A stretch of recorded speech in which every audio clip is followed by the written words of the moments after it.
नमस्कार आदाब दोस्तों, मैं हूं Ayaz. A to Z India news की ये तस्वीर आपको हम उत्तर प्रदेश के कासगंज जिले की कासगंज कचहरी की दिखा रहे हैं, जहां जिला एवं सत्र न्यायालय कचहरी की ये परिसर की तस्वीर है। और इस तस्वीर में आज मैं आपकी मुलाकात कराने जा रहा हूं फिल्म अभिनेता राकेश राजपूत जी से, जो कि समाजवादी पार्टी के राष्ट्रीय सचिव भी हैं। और तस्वीरों में आप देख रहे होंगे यहाँ पर शाहवरपुर चेयरमैन रफत मुनीर साहब भी मौजूद है। तो आइए हम बात करते हैं फिल्म अभिनेता राकेश राजपूत जी से। सर, बहुत बहुत स्वागत है A to Z India news में आपका। शुक्रिया सर, आपका अचानक कचहरी में आना हुआ है, क्या समझा जाए, क्या संदेश, क्या मैसेज दे रहे हैं? मेरे छोटे भाई अमित यादव जी वकील हैं, अधिवक्ता हैं। उन्होंने मुझसे 2 तारीख को भी निवेदन किया था और किन्हीं कारणों से मैं 2 तारीख को नहीं आ पाया था। तो अचानक फिर कल उनसे रात में बात हुई। उन्होंने कहा कि अगर आप कासगंज में हैं तो हम चाहते हैं कि एक चाय पे चर्चा हो जाए। और मैं उनका दिल से शुक्रिया धन्यवाद करता हूं कि उन्होंने मुझे आप सब अधिवक्ताओं से रूबरू कराया। और अधिवक्ताओं की जो सोच है संविधान को बचाने के लिए, लोकतंत्र को बचाने के लिए, और हमारे कासगंज में जो वकीलों को तकलीफें आ रही हैं उसका भी उन्होंने मुद्दा मुझसे शेयर किया कि ईश्वर ने चाहा 2027 में जब हमारी सरकार आएगी और जो अधिवक्ताओं की जो समस्याएं हैं, चैम्बरों की, बैठने की, और हॉल चाहिए जिसमें अधिवक्ता भी आपस में चर्चा कर सकें। तो यहाँ जो तकलीफें हैं, जैसे महिला अधिवक्ता हैं उनके लिए प्रॉपर तरीके से यहाँ टॉयलेट बाथरूम नहीं है, उनके लिए स्पेशल कैंटीन नहीं है। तो ये सब मुद्दे थे अधिवक्ताओं के, जो उन्होंने मुझे इस लायक समझा कि उन्होंने मुझे शेयर किया। मैं दिल से उनका एक बार फिर से शुक्रिया और धन्यवाद करता हूँ। तमाम हत्याएं हो रही हैं उत्तर प्रदेश के अंदर अधिवक्ताओं की, और पिछले काफी समय से अधिवक्ता प्रोटेक्शन एक्ट की मांग होती रही है। लगातार वकील अपनी आवाज उठा रहे हैं। क्या समाजवादी पार्टी वकीलों के साथ इस मामले में क्यों नहीं खड़ी होती, जो कि जमीन पर आकर के वकीलों का साथ दे?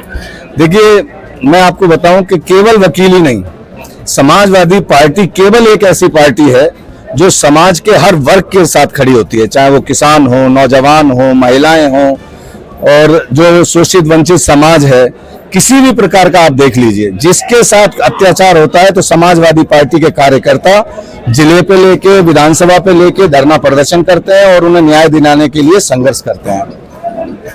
जिस तरह आपने आश्वासन दिया कि समाजवादी पार्टी आएगी तो तमाम काम करेगी, और अभी जो सत्ताधारी पार्टी उस पर तमाम आरोप आपने प्रत्यारोप लगाए।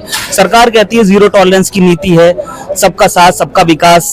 सरकार ने प्रदेश की सभी जनता के लिए 2027 तक के लिए राशन का इंतजाम कर रखा है, सभी को राशन दे रहे हैं। तो आप कैसे आरोप लगा सकते हैं? देखिए, बहुत लंबी स्पीच हो जाएगी, बहुत लंबी चर्चा हो जाएगी, और ये चैनल है, जितने कम शब्दों में कहा जाए तो जनता को अच्छा लगता है।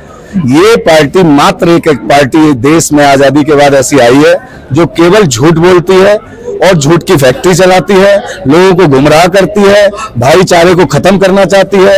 इनसे आप किसी भी मुद्दे पे बात कर लीजिए, आप किसानों के मुद्दे पे बात करिए, आप इनसे महिलाओं की सुरक्षा के बारे में बात करिए, आप इनसे नौजवान के रोजगार के बारे में बात करिए, और तो और आप इनसे कुंभ के मेले के बारे में बात कर लीजिए, तो इनके पास रटा रटाया एक ही जवाब मिलेगा। क्या? हिंदू, मुस्लिम, पाकिस्तान, कब्रिस्तान, अली बली, कटेंगे बटेंगे, इस टाइप के नारे ये लोग, इनके प्रवक्ता और इनके सारे नेता और जितने मंत्री हैं, इनके पास कोई भी योजना नहीं है, केवल इनकी डालो फूट कर लो लूट, उस टाइप की नीति है। जो अंग्रेज करते थे सेम उसकी 2 कॉपी है ये लोग। और उससे भी ज्यादा अब मैं बताऊं आज देश की हालत क्या है।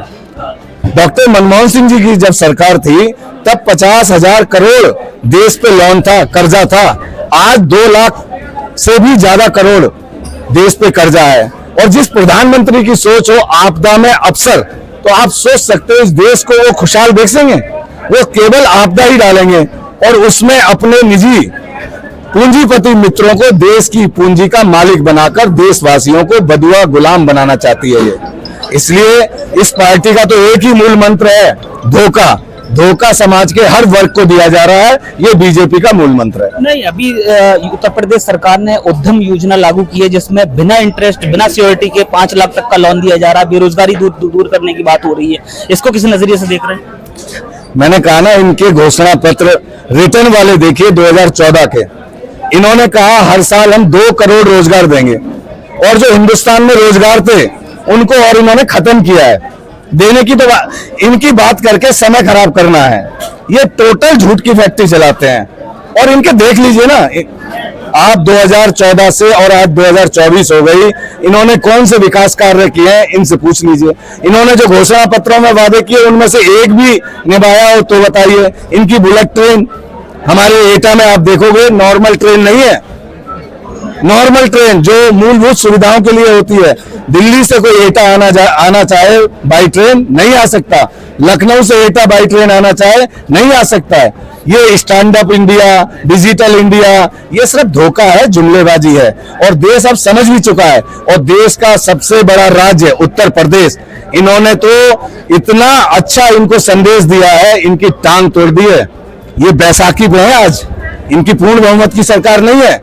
और पीडीए एकजुट हो चुका है और इनकी मंशा को अच्छे से पीडीए समझ चुका है। आने वाले 2027 में आप देखेंगे आदरणीय अखिलेश यादव जी पूर्ण बहुमत से मुख्यमंत्री बनेंगे और आने वाले टाइम में पीडीए एकजुट रहेगा और देश के प्रधानमंत्री भी आदरणीय अखिलेश यादव जी बनेंगे, ये मैं पूरे दावे से कहता हूँ। मैं बात करूंगा इसी कड़ी में सहावर के पूर्व चेयरमैन रफत मुनीर साहब से। रफत मुनीर साहब, आप भी चाय पर चर्चा करते हुए नजर आए। अभी आपने जो एक संबोधन किया इसमें तमाम आपने आरोप लगाए। तो आरोपों के बीच हम ये देख रहे हैं 2014 से लगातार 15 लाख का जो आप जुमला बताते हैं सरकार का, लेकिन सरकार फिर भी बहुमत में आ जाती है। इसके लिए क्या कहेंगे? देखिए, ऐसा है, सरकार की जो नीति है वो है मूर्ति पे माला और विचारों पे ताला। सरकार जो है वो सिर्फ धर्म को लेके, जाति को लेके और जनता में इसका प्रपंच जाल रचती है और वोटों को पोलराइज करने का प्रयास करती है। उनकी जो मानसिकता है या उनकी जो पॉलिसी है वो सिर्फ वोटों को पोलराइज करना और उस पोलराइजेशन के लिए जो मैसेज एसेंशियल है वो जनता में देते हैं, जिसकी वजह से उनको सत्ता मिली। लेकिन अब आप इधर जो लोकसभा के चुनाव हुए, आप उसमें देख लीजिए कि उत्तर प्रदेश में ये उनका मोह भंग हुआ और समाजवादी पार्टी सबसे बड़ी पार्टी के रूप में उभर के आई। तो ये माननीय अखिलेश यादव जी के प्रयासों का और संघर्ष का नतीजा है कि पीडीए ने एकजुट होकर वोट दिया। देखिए, इस चीज को तो हम मानते हैं, तमाम जनता ने देखा कि लोकसभा चुनाव में तो जिस तरह से विपक्ष ने पीडीए ने काम किया, लेकिन उसके बाद उपचुनाव हुआ, उसके बाद फिर वही फॉर्मूला फेल हो गया आपका। देखिए, ऐसा है, ये लड़ाई जो है वो निरंतर रहेगी।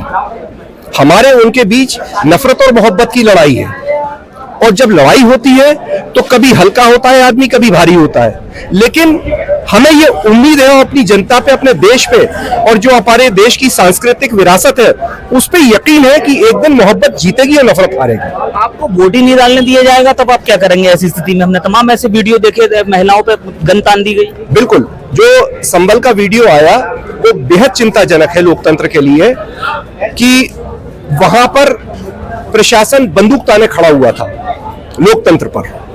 लेकिन ये एक संघर्ष है। आपने पूछा क्या करेंगे? हम एकजुट होकर आंदोलन करेंगे। जितने भी दबे, शोषित, कुचले लोग हैं, मजलूम लोग हैं, उनकी आवाज बनने का प्रयास करेंगे, आंदोलन करेंगे। और एक शेर है कि अगर मान लिया जाता है, कौन सा शेर है?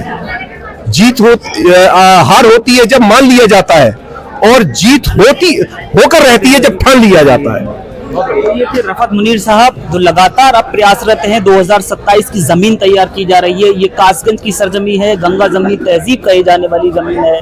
अब देखना होगा कि 2027 में किस तरह पीडीए का मैसेज इस क्षेत्र में और कहीं ना कहीं उत्तर प्रदेश में अब देखने को मिलेगा। देखते रहिए A to Z India news.